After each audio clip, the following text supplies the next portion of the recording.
Assalamualaikum warahmatullahi wabarakatuh. Wahai saudara-saudaraku yang dirahmati Allah Subhanahu wa Ta'ala. Mari kita lanjutkan kutipan dari video sebelumnya yang berjudul Manusia adalah Astrolah Allah. Tentara lainnya mengeluh. Baginda Raja berkata di dalam hatinya, akan tiba waktunya aku akan beritahukan pada kalian alasannya, dan kalian akan mengerti mengapa hal ini harus kulakukan.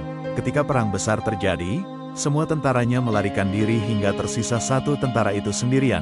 Raja berkata, inilah tujuanku memberimu porsi makanan untuk 100 tentara. Seorang manusia harus membersihkan sifat tamyiznya dari berbagai macam kepentingan, dan hendaknya mencari teman di jalan Allah. Sebab agama seseorang bisa diketahui lewat teman yang dikenalnya.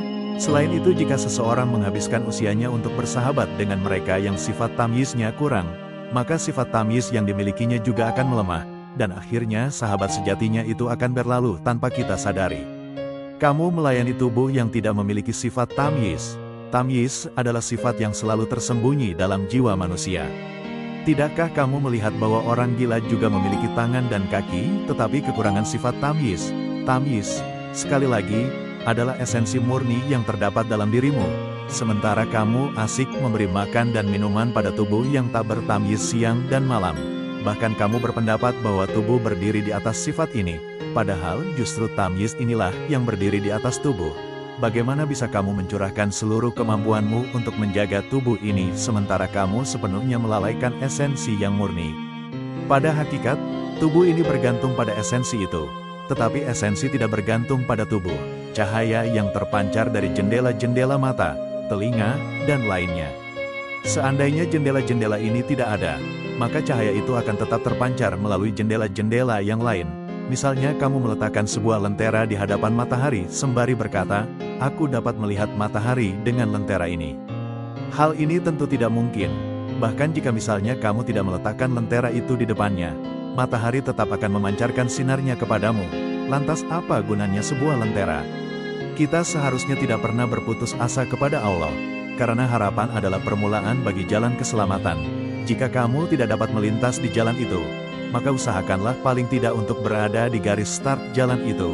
Jangan pernah katakan, jalanku sungguh berliku, aku telah melakukan banyak kesalahan. Teguhlah di jalan istiqamah, maka tidak akan ada lagi kesalahan-kesalahan lainnya. Istiqamah itu seperti tongkat Musa, dan godaannya seperti tipu daya para penyihir Firaun. Ketika istiqamah muncul, ia akan menelan tipu daya para penyihir Firaun itu. Jika kamu teguh pada jalan lurus ini, maka sama saja kamu menyelamatkan dirimu sendiri. Sebab dengan keteguhan itu kamu akan sampai kepada Allah. Seekor burung yang bertengger di gunung itu dan kemudian terbang dan pergi, adakah yang bertambah atau berkurang dari gunung itu? Ketika kamu sudah menapaki jalan yang lurus, maka semua jalan yang berliku akan hilang. Waspadalah, jangan pernah kehilangan pengharapan. Kerugian bersahabat dengan raja bukan karena kamu akan kehilangan nyawamu, sebab pada akhirnya semua manusia pasti akan meregang nyawa, entah hari ini atau esok. Kerugian bersahabat dengannya timbul ketika raja menampakkan dirinya. Dengan pengaruhnya yang kuat, ia menjadi seperti naga yang superior. Maka seorang yang menemani dan mengaku bersahabat dengannya, yang menerima hadiah darinya, mau tidak mau harus berkata-kata sesuai dengan keinginannya. Ia harus menerima ide-ide busuk sang raja. Ia juga tidak akan mampu menentang perkataan-perkataan raja tersebut. Dari poin inilah tampak bahayanya bersahabat dengan raja. Karena hal semacam itu dapat melukai agama. Ketika kamu memupuk hubungan yang baik dengan sang raja, maka sisi lain yang merupakan esensi dari hidup ini akan menjadi asing bagimu. Saat kamu semakin dekat dengan raja, maka pada sisi yang lain, tempat di mana sang terkasih berada akan semakin jauh darimu. Ketika hubungan kamu semakin erat dengan budak-budak dunia dan kamu senantiasa memiliki satu arah dengan mereka, maka sang terkasih akan marah kepadamu. Barang siapa yang membantu orang yang zalim, Allah Subhanahu wa Ta'ala akan memberikan kekuatan kepadanya. Kepergianmu ke arah Allah juga akan membuatmu tunduk kepadanya.